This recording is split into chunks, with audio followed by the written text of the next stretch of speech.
Okay Gautam గారు, ఇప్పుడు ఇటీవల సర్వోన్నత న్యాయస్థానం ఒక తీర్పునిచ్చింది.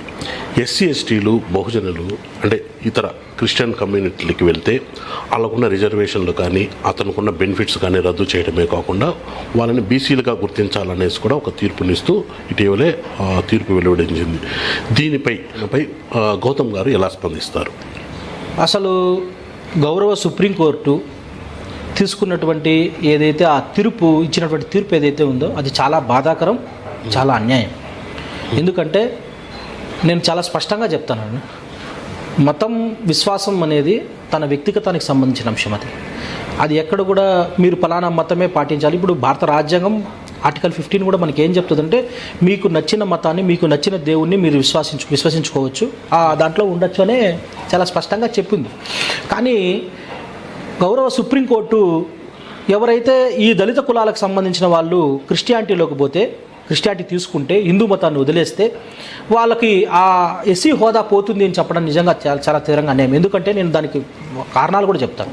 ఒక దళితుడు, ఒక అణగారిన కులానికి సంబంధించిన మాల కావచ్చు, ఒక మాదిగ కావచ్చు, ఆ మాల మాదిగా అతను ఆయన ఆ క్రిస్టియానిటీలోకి పోయినంత మాత్రాన సమాజము ఆయనను చూసే దృష్టికోణం, సమాజంలో ఉన్నటువంటి వాళ్ళు ఆయన చూసే దృష్టికోణం మారుతుందా?